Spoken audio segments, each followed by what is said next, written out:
আহত এবং জুলাই যোদ্ধাদেরকে জানিয়ে দিতে চাই, আজকে রাত পর্যন্ত এই ইন্টারিমের সময়। আপনারা আজকে রাতের মধ্যে ব্রিফ করবেন ঠিক কতক্ষণের মধ্যে কয় তারিখ জুলাইয়ের ঘোষণাপত্র সাংবিধানিক স্বীকৃতি সহ জারি করবেন।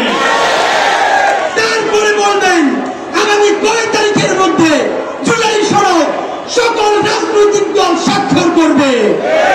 যদি এই চিন্তা করে থাকেন, কবে দিব জানি, 3 তারিখে একটা প্রোগ্রাম হবে একটা দলের, তারা ঘোষণাপত্র পাঠ করে দিবে, এরপর একটু কাটছাট করে সংবিধানে যুক্ত করে দিব।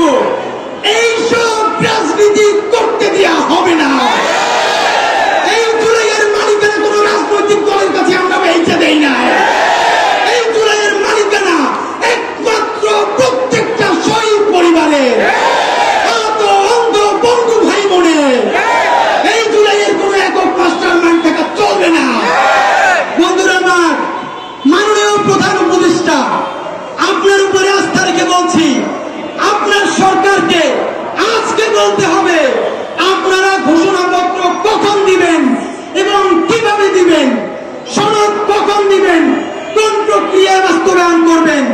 যদি রাত 12টার মধ্যে কোন ক্লারিফিকেশন না দেন, আজকে 1 তারিখ, আগামী 3 তারিখ এই জাদুঘরের সামনে থেকে দুপুর 12টায় আমরা প্রত্যেক উপদেষ্টার জন্য একটা করে কফিন নিয়ে জুলাইয়ের শহীদ পরিবার যোদ্ধারা সচিবালয়ে অবস্থান করবে। যতক্ষণ না পর্যন্ত রাষ্ট্রীয় স্বীকৃতি দিয়ে ঘোষণাপত্র দেওয়া